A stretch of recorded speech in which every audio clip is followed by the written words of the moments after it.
Hello बच्चों, कैसे हैं आप सभी।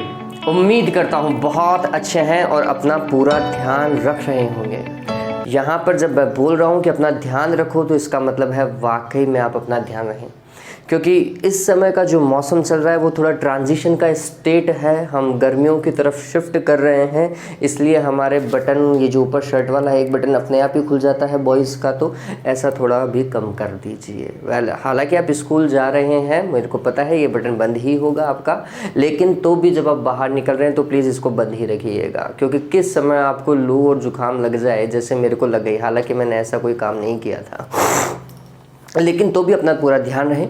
और आप जैसा सुन रहे हैं कि इस समय कोरोना के केसेस वापस से बढ़ रहे हैं इंडिया में, तो प्लीज़ किसी भी तरीके की लापरवाही मत बरतना, ठीक है। ये आपके लिए और आपके परिवार के लिए, दोनों के लिए आवश्यक है बच्चों।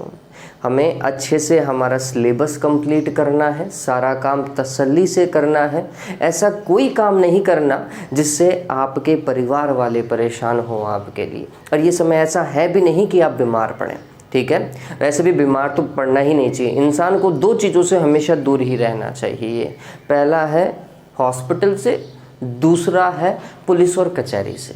इन दो चीज़ों से अगर कोई इंसान हमेशा दूर रहता है, उसका जीवन आप ये मान के चलिए वो सफल है। हमें ऐसा ही कुछ काम करना है, ठीक है।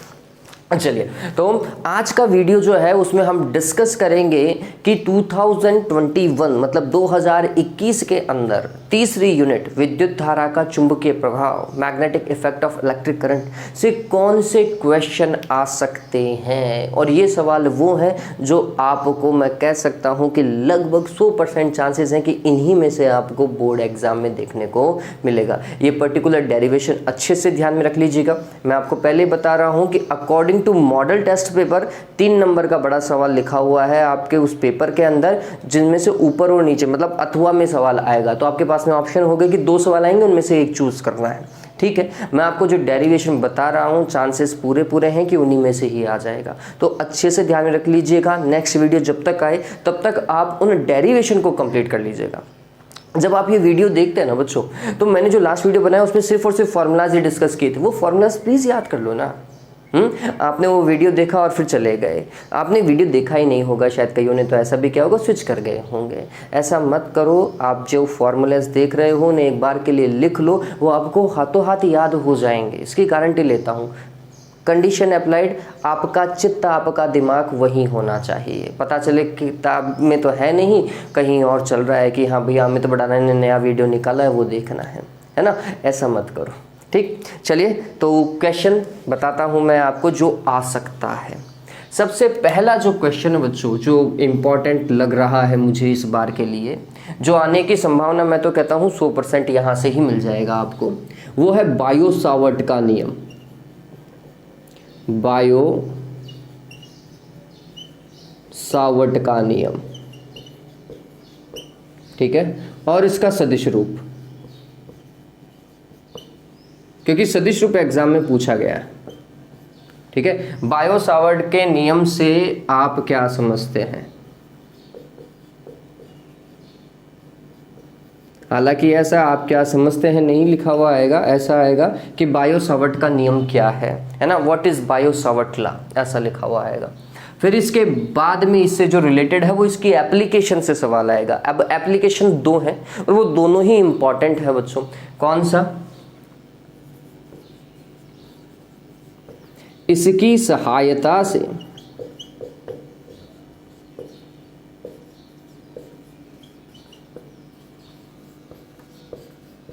सिद्ध कीजिए कि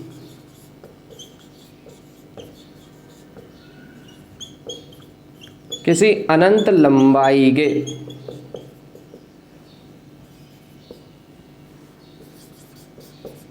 धारावाही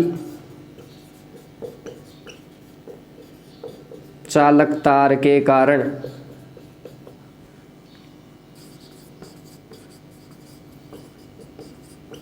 किसी बिंदु पर चुंबकीय क्षेत्र μ0I/2πd होता है।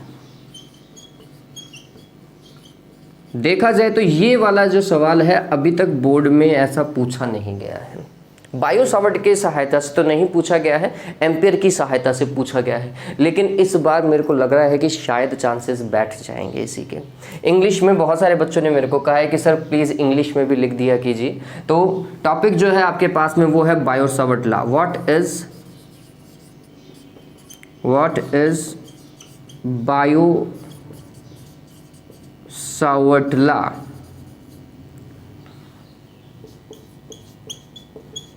Derive the formula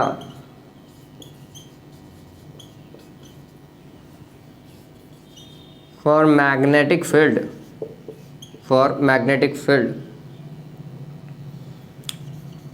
due to current carrying long या फिर infinite long wire, current carrying long wire, ठीक है। और वो कितना होता है, mu not I upon 2πd होता है, ये ध्यान में रखिएगा। तो ये एक क्वेश्चन है जो कि आ सकता है 3 नंबर के सवाल में। 1+2 का पैटर्न हो सकता है, 1+2 का मतलब बायो सावर्ट लॉ 1 नंबर का, 2 नंबर का डेरिवेशन हो जाएगा, ठीक है। फिर अगर ये नहीं तो फिर आपको ये सवाल, इसके चांसेस भी हैं। बायो सावर्ट लॉ ऐसा का ऐसा, बायो सावर्ट का नियम लिखिए, ठीक है। ये ऐसा का ऐसा, इसमें कोई चेंजेस नहीं करने वाला। क्या आएगा कि जो धारावाही लूप होता है ना, उसके अक्षीय बिंदु पर आपको क्या कैलकुलेट करना है, चुंबकीय क्षेत्र ज्ञात करना है इसकी सहायता से। और ये बहुत ज्यादा इंपॉर्टेंट है, इसकी सहायता से किसी धारावाही वृत्ताकार लूप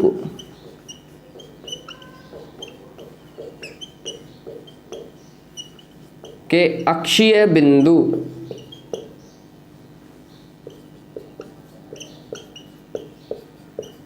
पर चुंबकीय क्षेत्र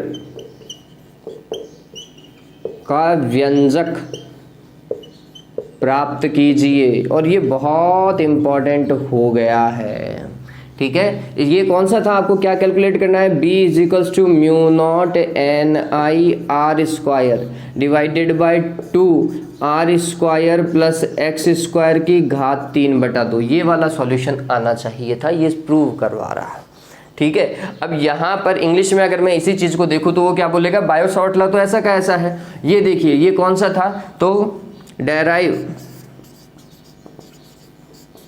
the formula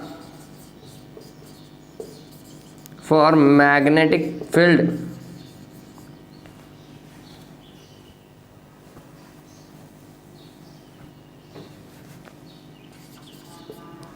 at axial line, at point on axial line of current carrying circular loop या फिर current carrying circular coil, current carrying circular coil 4 times C, ठीक है। तो ये ध्यान में रखिएगा, आपको कोई करंट कैरिंग कॉइल है ना, उसके एक्सियल लाइन पे कोई ना कोई पॉइंट होगा, उसके ऊपर आपको क्या कैलकुलेट करना है, मैग्नेटिक फील्ड कैलकुलेट करना है। अच्छे तरीके से इस पर्टिकुलर डेरिवेशन को याद कर लीजिएगा। इसका डायग्राम जो है वो अच्छे तरीके से ध्यान में रखिएगा बच्चों। इसमें डायग्राम में बच्चे बहुत बार चूक करते हैं, ठीक। ये भी चांसेस है कि सिर्फ और सिर्फ यही चीज, मतलब ऊपर बायो सावर्ट लॉ नहीं पूछा, ये का ये पूछ लिया, यही 3 नंबर का दे दिया। अगर यही 3 नंबर का दे दिया तो फिर बोलेगा कि आवश्यक परिपथ, आवश्यक चित्र भी बनाइए, तो वो चित्र 1 नंबर का हो जाएगा, चित्र 1 नंबर का हो जाएगा और ये फिर 2 नंबर की डेरिवेशन हो जाएगी। तो ध्यान में रखो कि इसका चित्र जो है, हालांकि हर एक डेरिवेशन में उसका डायग्राम बहुत इंपॉर्टेंट होता है, लेकिन इसके डायग्राम में गलतियां करने की संभावना ज्यादा है, ठीक है। तो प्लीज इसके डायग्राम को 1 या 2 बार बना लीजिएगा, एक एक छोटी छोटी चीज को आप बारीकी से लिखिएगा, तब जाके आप समझ सकते हैं कि आपका काम अच्छे से हो पाया है, ठीक है। तो मैं उम्मीद करता हूं कि ये डेरिवेशन आपने बहुत अच्छे से याद किया होगा। हाँ, आपकी सुविधा के लिए मैं ये डेरिवेशन जो है वो डिस्क्रिप्शन में डाल दूंगा। बहुत सारे बच्चे मेरे को ये पूछते रहते हैं, सर इसका लिंक कहाँ है, इसका लिंक कहाँ है। प्लीज़ अब डिस्क्रिप्शन देखना चालू कर दो। जितनी भी रिवीजन क्लासेस हैं उनमें डिस्क्रिप्शन देखो, डिस्क्रिप्शन में मैंने सारे वीडियोज़ के लिंक एक साथ दे रखे हैं, तो प्लीज़ वो देखना चालू कर दीजिए बच्चों, है ना। चलिए, तो ये उतार लीजिए और मैं एक बार और वीडियो की क्लैरिटी चेक कर लेता हूँ कि वीडियो तो ठीक आ रहा है ना।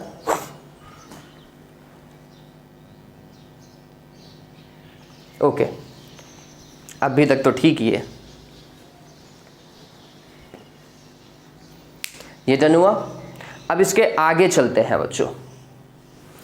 मेरे हिसाब से आपने स्क्रीनशॉट भी ले लिया होगा, पता चल गया ना डेरिवेशन कौन कौन सी याद करनी है ना। और वो छोटी सी मत याद कर लेना, ये पूरी बड़ी वाली डेरिवेशन है वो पूरी याद करनी है, ठीक है।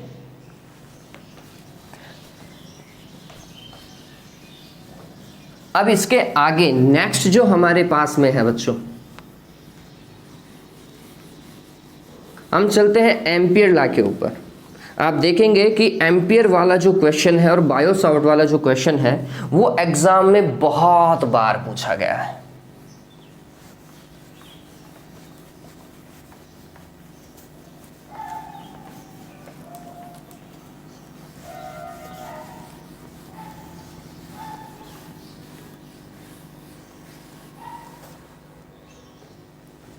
चलिए काम करना चालू करते हैं। तो जो तीसरा क्वेश्चन हमारे लिए इंपॉर्टेंट बैठता है वो है एम्पियर का परिपथीय नियम लिखिए। एम्पियर का परिपथीय नियम लिखो, है ना। राइट द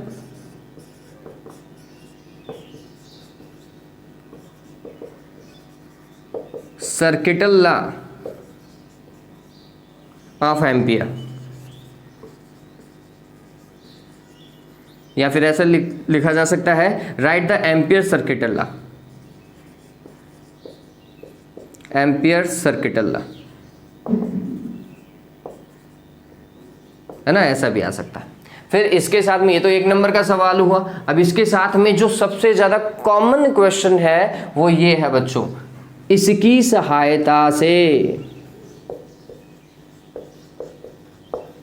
इसकी सहायता से किसी लंबी परिनालिका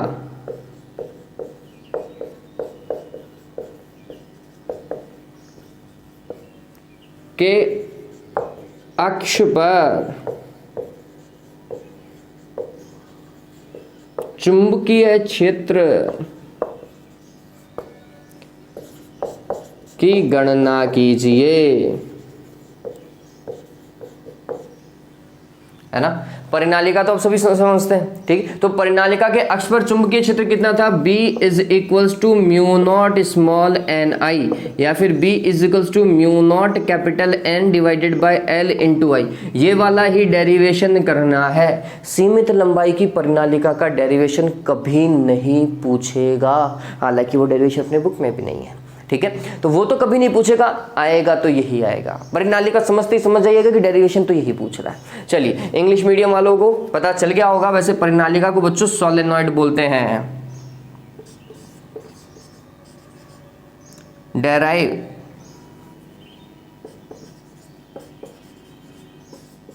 the formula of magnetic field, derive the formula of magnetic field at axial line of a current carrying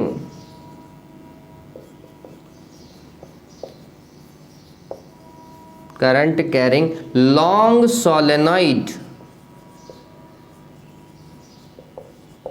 ठीक है। लॉन्ग सोलेनॉइड, सोलेनॉइड के कारण एक्सियल पॉइंट पे आपको क्या कैलकुलेट करना है, मैग्नेटिक फील्ड कैलकुलेट करना है। एक अच्छा और बहुत ज़्यादा इंपॉर्टेंट क्वेश्चन है, ध्यान में रख लीजिए। टॉरॉइड को और अगर परिनालिका का रेस्पेक्ट देखा जाए तो परिनालिका जो है वो 5 बार पूछा गया होगा, तो टॉरॉइड 1 बार पूछा गया होगा। ये एक रेशियो आप समझ लीजिए। तो इंपॉर्टेंट क्वेश्चन परिनालिका ही है, ठीक है। हाँ, इसके आगे ये समझ लिया एम्पियर के नियम में कौन सा इंपॉर्टेंट है, ये परिनालिका वाला बहुत ज़्यादा इंपॉर्टेंट है। ये भी पूछा गया है कि एम्पियर के नियम की सहायता से किसी लंबे धारावाही चालक के कारण चुंबकीय क्षेत्र ज्ञात कीजिए। वो बहुत सिंपल सा डेरिवेशन है, वो तो आप वैसे भी चलते चलते याद नहीं रख लेंगे, लेकिन परिनालिका वाले डेरिवेशन को आपको बार बार लिखने की आवश्यकता पड़ेगी। 2 बार लिखोगे तब जाके उसमें गलतियाँ कम कर पाओगे। बहुत सारे बच्चे उसमें गलतियाँ कर देते हैं, और ये मैं कॉपी चेक करता हूँ, इसके आधार पे बता रहा हूँ कि अगर मैंने 100 कॉपी चेक करी है तो उसके अंदर से ये चांसेस 60% का है कि एम्पियर का नियम तो सही लिख देते हैं। एम्पियर का नियम कौन सा बच्चों, ये वाला, इसमें भी गलती करते हैं, हालांकि इसमें भी गलती करते हैं, लेकिन ये चांसेस है कि एम्पियर का नियम सही लिखने के बावजूद उनके परिनालिका का डेरिवेशन पूरा चौपट हो जाता है। उन्हें पता ही नहीं लगता कि कहाँ सदिश लगाना है, कहाँ कोस थीटा की वैल्यू क्या पुट करनी है, और एंड में जाकर के वो आंसर कैसे लेकर के आना है। ठीक है, तो उनका वो चौपट ही हो जाता है। तो ये काम कब सही होगा, जब आप 2 या 3 बार उस डेरिवेशन को लिखेंगे और फिर चेक करेंगे कि मैंने गलती कहाँ की है। ठीक है, आपने लिख लिया, आप बोलोगे हाँ सही किया है, नहीं भैया पहले उसको मैच भी तो करो ना, सही से मैच भी करो। ठीक है, हाँ, फिर इसके बाद में ये हो गया मैग्नेटिक फील्ड का। अब हम बात करते हैं मैग्नेटिक फोर्स की। आप सभी को पता है साइक्लोट्रॉन जो एक बहुत अच्छा सवाल था वो सिलेबस से ही हटा दिया गया है, तो एक काम तो हमारे लिए बहुत अच्छा हो गया, एक बड़ा क्वेश्चन था वो हट गया। ठीक है, अब यहाँ पर इंपॉर्टेंट क्वेश्चन जो बहुत बार पूछा गया है वो ये है बच्चों,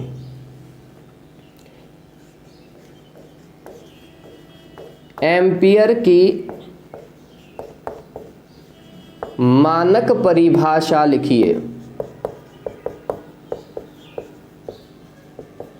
या फिर अंतरराष्ट्रीय परिभाषा लिखिए। वो अंतरराष्ट्रीय परिभाषा कौन सी थी बच्चों, कहाँ से लिखी जाती थी? आपको शायद ये एक फॉर्मूला याद हो कभी कि DF divided by DL is equals to mu naught I1 I2 divided by 2πd। यहाँ से हम एम्पियर की क्या लिखते हैं, अंतरराष्ट्रीय परिभाषा लिखते हैं। Right the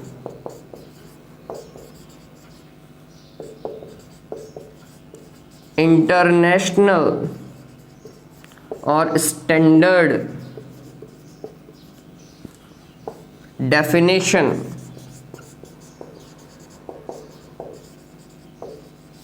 of ampere.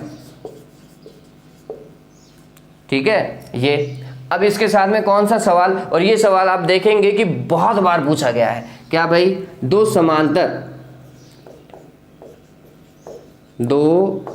समांतर धारावाही चालकों की एकांक लंबाई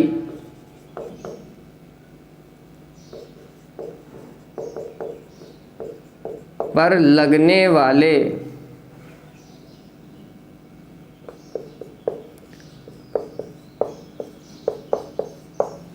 बल का व्यंजक प्राप्त कीजिए। लगने वाले बल का क्या ज्ञात करना है, व्यंजक प्राप्त करना है। ये DF divided by DL is equals to mu naught I1 I2 divided by 2πd। बहुत सारे बच्चे इस वाले फार्मूला में कंफ्यूज होते हैं, निकालने में उन्हें दिक्कत आती है। तो प्लीज़ इसका वीडियो मैंने बहुत अच्छे से समझा रखा है बच्चों, वो वीडियो वहाँ जा कर के देखो, आपको समझ में आएगा कि कैसे कैसे काम करना है। ठीक है, चलिए इंग्लिश में लिख देता हूँ।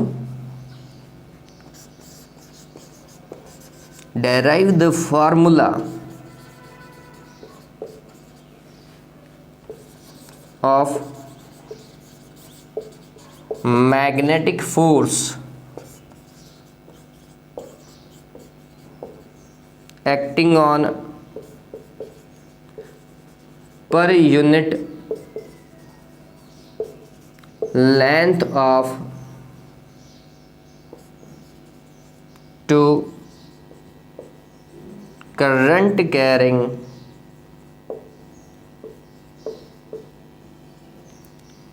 parallel wires। अब यहाँ पर ये और समझना है कि वो ये भी पूछता है, जब ये सवाल आते हैं तो आप देखेंगे कि ये पूछता है कि इन दोनों वायर्स के बीच में आकर्षण और प्रतिकर्षण का बल कब लगता है। मतलब ये पूछता है कि आपको ये बताना है कि कौन सी कंडीशन के अंदर इनके बीच में अट्रैक्शन फोर्स लगेगा और कौन सी कंडीशन में इनके बीच में रिपल्शन फोर्स लगेगा। ये मैंने लास्ट वीडियो में भी बताया था, अगर दोनों में सेम डायरेक्शन में करंट जा रही है तो अट्रैक्शन फोर्स, और अगर अपोजिट डायरेक्शन में करंट जा रही है तो फिर रिपल्शन फोर्स लगेगा। ये ध्यान में रख लीजिएगा, ठीक है। तो वहां पे आप डायग्राम से भी आप समझा सकते थे। तो ये वो सवाल हैं जो बहुत ज्यादा इंपॉर्टेंट है, ठीक है। यही सवाल याद कर लीजिए, आपको लगेगा कि आपका चैप्टर ऑलमोस्ट कंप्लीट हो गया है। हाँ, एक सवाल आप चाहें तो मैं आपको बोलूंगा कि इनके डायग्राम जरूर याद कर लीजिएगा। किसका? किसी भी धारामापी को अमीटर में और वोल्टमीटर में कैसे परिवर्तित किया जाता है, धारामापी का वोल्टमीटर और अमीटर में रूपांतरण। प्लीज इनका डायग्राम अच्छे से ध्यान में रख लीजिएगा। छोटा और बड़ा दोनों ही छोटे सवाल है, ठीक है ना। How we can convert galvanometer into voltmeter और अमीटर, ये वाली चीज आपको ध्यान में रखनी है। तो अगर ये 4 सवाल आपने याद कर लिए तो आपका पूरा का पूरा चैप्टर कंप्लीट हो जाता है बड़े क्वेश्चन के अकॉर्डिंग। हाँ, आप बोलोगे कि सर ये तो सारे कॉमन सवाल हैं, तो बच्चे कॉमन ही आता है, क्योंकि इन कॉमन सवालों में ही हम छोटी छोटी गलतियां करना चालू कर देते हैं। किसी को ज्यादा ही टिपिकल में जाना है कि भैया ज्यादा से ज्यादा वर्ष क्या हो सकता है, ठीक है। तो वर्ष केस ऐसा है जिसके अंदर वो आपके साथ में खेल जाए, और वो वाला एक ही सवाल है जिसमें बच्चों को हो सकती थी दिक्कत बहुत ज्यादा।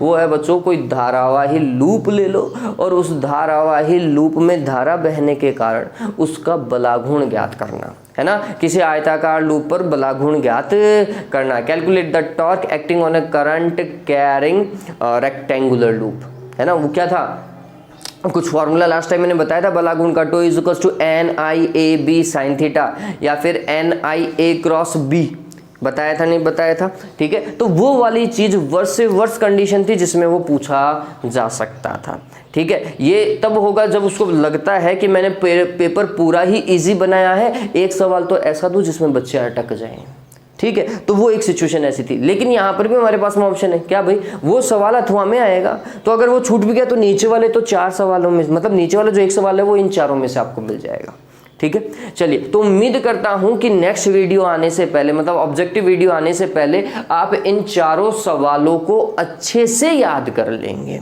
ठीक है। ये उम्मीद करता हूं। और बच्चों प्लीज याद कर लो, ठीक है। ये टाइम ऐसा है कि धीरे धीरे क्वेश्चंस को याद करते चलोगे, लिखते हुए चलोगे ना, तभी जाके काम बैठ पाएगा। लिख लिख के याद कीजिए, बड़े सवाल लिख लिख करके ही याद करने हैं। लिखने से ही आपको आपकी गलतियां पता चलेंगी कहाँ कहाँ की है। चलिए, आज के लिए इतना ही बच्चों। Have a good day, take care.